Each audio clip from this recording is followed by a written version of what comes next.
C'est fou quand on y pense. Comment se fait-il que les personnes les plus éduquées, celles avec les diplômes les plus prestigieux et des ressources financières quasi illimitées, soient souvent celles qui détruisent leur propre vie avec le plus de précision? C'est une excellente question. En fait, on a tous en tête des exemples de figures publiques ou de chefs d'entreprise super brillants qui, du jour au lendemain, font exploser leur carrière, leur famille ou leur réputation. On a toujours cette tendance à croire que l'intelligence pure et l'accumulation de données forment une sorte de bouclier contre le désastre. Mais c'est un mythe total. Complètement.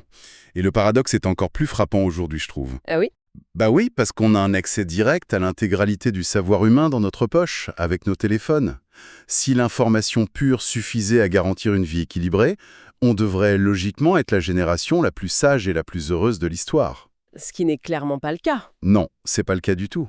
Les statistiques sur la santé mentale, l'épuisement professionnel ou même la fragmentation sociale montrent très exactement l'inverse. L'information n'a jamais été aussi abondante, et pourtant le chaos personnel semble omniprésent. D'accord. Alors décortiquons un peu tout ça. Pour comprendre cette énorme fracture entre ce qu'on sait et la façon dont on agit, notre exploration d'aujourd'hui plonge dans une série de notes et de recherches issues du projet qu'on appelle Trajectoire. Un projet fascinant d'ailleurs. Oui, très saisant. Et ce qui est particulièrement intéressant, c'est le matériel source. Le projet s'appuie sur une dissection ultra pointue de textes très anciens. C'est ça, on parle spécifiquement du livre des Proverbes et de l'Évangile selon Jean. Voilà. Mais petite précision tout de suite, soyons clairs d'emblée, l'idée ici, c'est pas du tout de faire de la théologie ou d'entrer dans un débat religieux. Non, pas du tout. Les chercheurs de ce projet abordent ces manuscrits pour ce qu'ils sont, fondamentalement, c'est-à-dire l'une des plus anciennes et des plus brillantes analyses de la psychologie comportementale humaine. C'est tout l'intérêt de la démarche en fait. Ces textes ont survécu à des millénaires, précisément parce qu'ils décodent notre nature de manière intemporelle. Exactement. Et l'étude que l'on analyse aujourd'hui dégage 3 piliers fondamentaux de ces écrits. Premièrement, la différence radicale entre l'accumulation d'informations et l'acquisition de la vraie sagesse. Deuxièmement, la mécanique psychologique derrière l'influence de notre environnement. Et le troisième? Le troisième, c'est ce vertige existentiel lié à la quête de sens. Super programme. Alors commençons par ce premier pilier, parce qu'il attaque directement notre obsession très moderne pour les diplômes et les fameuses hard skills. Oui, les compétences techniques. C'est ça.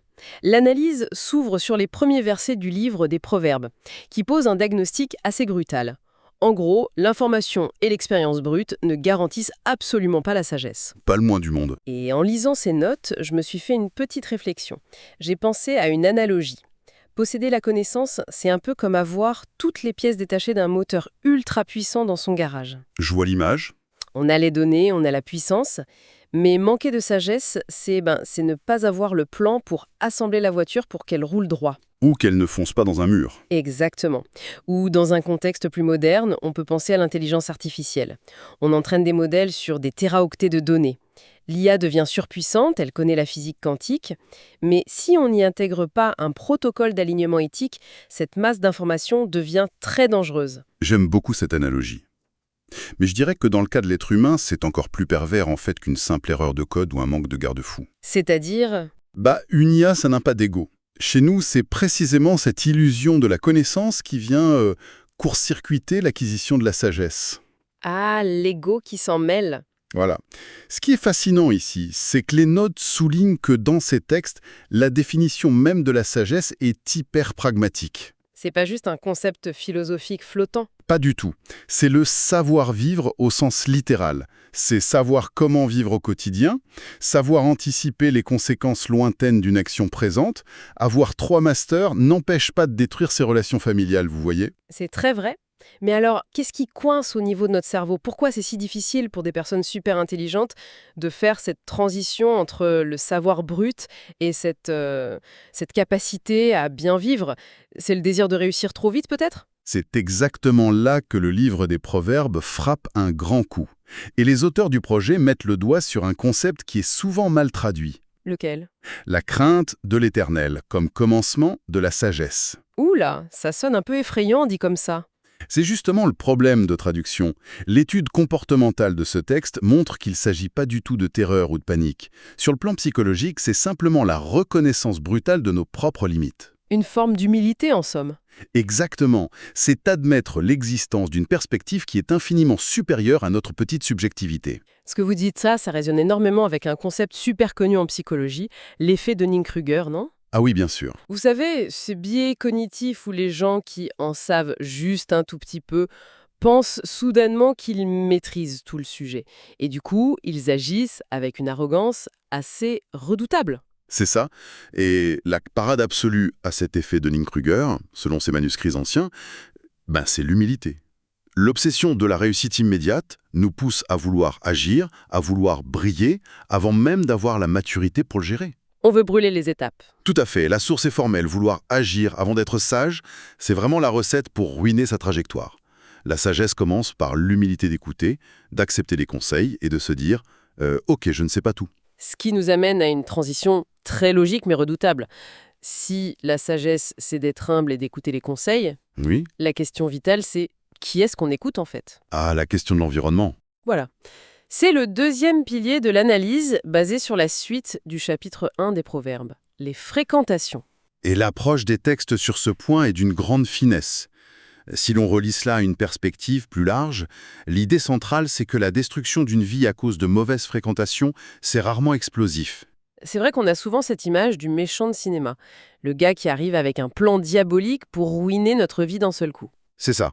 Mais dans la vraie vie, c'est beaucoup plus subtil. Oui, j'avais lu dans les notes cette image du navire, un bateau qui dévie d'un seul petit degré sur sa boussole, il ne coule pas tout de suite. Absolument pas. Mais au bout de quelques semaines de navigation, il atterrit carrément sur le mauvais continent. C'est une excellente métaphore. Les mauvaises fréquentations agissent de la même façon.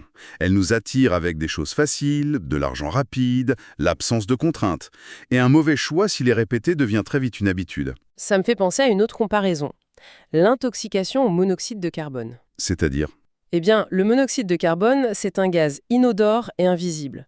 Quand on commence à le respirer, on ne s'étouffe pas violemment, on s'en rend même pas compte. on s'endort doucement. Voilà, on ressent une petite torpeur, on s'habitue et puis on ne se réveille plus.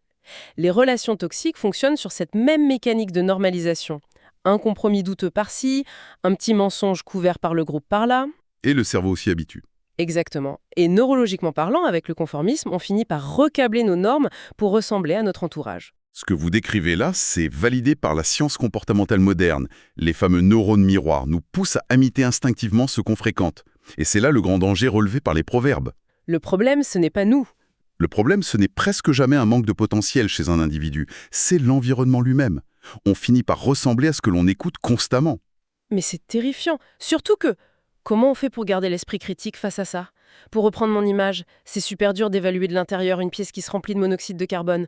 Comment on peut savoir, de façon objective, si une relation nous fait dévier de notre trajectoire? C'est très difficile. Mais les notes de recherche ont extrait une grille d'évaluation très pratique à partir de ces écrits. Il y a 3 critères précis pour évaluer une relation. Je prends des notes, allez-y. Le premier critère, est-ce que cette personne vous rapproche de vos propres valeurs? Ou est-ce qu'elle vous demande de faire des compromis? D'accord. Le deuxième, est-ce que cette influence vous pousse vers la discipline et l'exigence, ou est-ce qu'elle normalise le laxisme? Très clair. Et le dernier? Le dernier est peut-être le plus crucial. Est-ce que cette relation apporte de la paix, ou est-ce qu'elle génère constamment du chaos? Ah, ce troisième point. Ça fait écho à une phrase des sources qui m'a vraiment marquée pendant ma lecture. Laquelle? L'idée que certaines relations fatiguent l'esprit bien avant de détruire une vie. Je trouve cette notion de charge mentale tellement actuelle. C'est très juste. L'épuisement cognitif est vraiment le signe avant-coureur d'une trajectoire qui déraille. Et la conclusion de l'analyse est sans appel. Quitter certaines fréquentations pour sauver sa trajectoire, c'est pas de l'orgueil ou de la lâcheté. C'est de la préservation. C'est l'application même de la sagesse dont on parlait tout à l'heure. C'est une question de survie existentielle. Bon. Alors, posons le scénario. Imaginons que ceux qui nous écoutent appliquent tout ça à la lettre. D'accord? On fait preuve d'humilité, on coupe les ponts avec les environnements qui génèrent du chaos, on se retrouve donc soudainement soustrait au bruit du monde, on est un peu seul, dans le silence. Oui, le vide se crée. Et le problème, c'est qu'avoir éliminé les mauvaises directions, ça ne donne pas automatiquement la bonne. C'est là que l'absence de bruit devient vertigineuse. Vers quoi est-ce qu'on se dirige maintenant? C'est la question fondamentale. Au fond, qu'est-ce qu'on cherche vraiment? C'est la transition parfaite. Et c'est ici que le projet bascule de l'éthique des proverbes vers la dimension beaucoup plus existentielle de l'Évangile selon Jean. Le chapitre 1, c'est ça. Exactement. Le cadre posé est génial sur le plan du leadership. On a des disciples qui suivent Jean-Baptiste. Et quand Jésus passe, Jean-Baptiste leur dit en gros « c'est par là maintenant ». Et il change de leader direct. Immédiatement. Les chercheurs notent d'ailleurs que c'est la marque d'un vrai leader. Il conduit les gens vers leur destinée au lieu de les retenir pour flatter son propre ego. C'est là que ça devient vraiment intéressant. Parce que ce nouveau leader, face à ces inconnus qui se mettent à le suivre, il ne leur demande pas leur CV. Il se retourne et leur pose une question d'une simplicité désarmante. Oui, il leur demande « que cherchez-vous » Voilà. Et les notes du projet mettent cette phrase en gras. C'est psychologiquement terrifiant comme question. Parce que c'est le point d'inflexion d'une vie et c'est une question qu'on fait tout pour fuir aujourd'hui. Ah ça, l'anesthésie par le remplissage, on connaît bien. On est maître là-dedans. On sature nos journées, on compte nos abonnés, l'argent sur le compte, on check son notification. C'est une boucle de dopamine permanente. Parce que tant qu'on court sur ce tapis roulant, on n'a pas à supporter le silence. Le silence qui nous obligerait à répondre à cette fameuse question. C'est ça. Est-ce qu'on cherche la paix, une identité, l'amour? Ou est-ce qu'on cherche juste à fuir l'angoisse? Le contraste entre avoir une vie remplie en apparence et être complètement perdu à l'intérieur, il est frappant. Et cela soulève une question importante sur la manière dont on trouve ce sens. Le texte met en lumière la mécanique de la transformation. Quand Simon rencontre Jésus, Jésus change directement son nom en Pierre. Pierre, oui. L'idée, c'est d'être perçu non pas tel qu'on est au présent avec tous nos défauts, mais tel qu'on peut devenir. C'est la proximité avec cette vision qui les transforme. Le texte dit « ils restèrent avec lui ». Mais tout le monde ne réagit pas avec cet enthousiasme aveugle. Il y a un personnage dans l'analyse que je trouve génial, Nathanaël. Ah, Nathanaël, oui. Quand on lui parle de Jésus qui vient de Nazareth, sa première réaction, c'est un sarcasme total. Il lâche « Peut-il venir quelque chose de bon de Nazareth ?» C'est une réaction très sceptique, très humaine. Et franchement, je m'oppose à l'idée, souvent très répandue, que le doute est quelque chose de négatif. Que ce soit dans le management ou la spiritualité, on exige souvent un engagement aveugle. Mais ce doute de Nathanaël, c'est la preuve d'un esprit critique. Vous avez tout à fait raison. C'est une invitation à enquêter, pas un manque d'engagement. Alors qu'est-ce que ça signifie au fond? Votre intuition est complètement validée par les chercheurs de trajectoire. Le texte ne condamne pas le doute de Nathanaël. Le doute n'est pas l'absence de foi. C'est plutôt sain en fait. C'est même souvent le point de départ d'une véritable rencontre. Douter, c'est refuser l'illusion. Mais alors la conclusion de cet échange entre eux m'a laissé sans voix. C'est le sommet du texte. Quand Nathanaël approche avec son doute, Jésus ne lui fait pas un discours philosophique. Il lui révèle simplement qu'il l'avait vu avant même le début de leur conversation. Sous un figuier. Je t'ai vu sous le figuier? C'est dingue. L'implication psychologique de cette phrase est colossale. Pourquoi dites-vous ça? Eh bien, on baigne dans une culture qui nous dit qu'on doit tout construire nous-mêmes, qu'on est dans un monde vide et qu'on doit forger notre identité à la sueur de notre front. C'est une charge mentale écrasante. C'est l'épuisement de la modernité, oui. Et là, la révélation de ce texte, c'est qu'on est connu avant même d'avoir commencé notre recherche. Ça modifie instantanément la compréhension de sa propre trajectoire. C'est le soulagement existentiel ultime. La recherche de sens, ce n'est plus construire une identité dans le chaos, mais découvrir un dessein qui nous précède. C'est prodigieux. C'est clair. Et si on récapitule notre exploration d'aujourd'hui, on a une feuille de route assez nette, en 3 étapes. Tout à fait. D'abord, rejeter la simple accumulation d'informations pour embrasser la vraie sagesse, avec l'humilité l'apprendre. Ensuite, protéger activement son environnement pour éviter cette érosion silencieuse et la normalisation du chaos. Et enfin, oser affronter la question vertigineuse de ce qu'on cherche vraiment, en utilisant le doute comme un outil positif. C'est exactement ça. Et pour terminer, j'aimerais laisser notre audience avec une petite réflexion personnelle. Allez-y. On a beaucoup parlé de cette trajectoire qui dévie d'un seul petit degré, de ces mauvaises habitudes subtiles. Alors, posez-vous la question, quelle est cette habitude ou cette relation apparemment neutre dans votre quotidien d'aujourd'hui qui pourrait, de manière totalement silencieuse, orienter votre navire vers une destination que vous ne désirez pas du tout d'ici 5 ans? C'est une question qui mérite une vraie introspection. N'est-ce pas? Merci infiniment d'avoir partagé cette analyse pointue avec nous aujourd'hui. Merci à vous, c'était passionnant. Et merci à tous ceux qui nous ont suivis dans cette plongée au cœur de ces textes anciens. On se retrouve très vite pour une nouvelle exploration. Gardez le cap.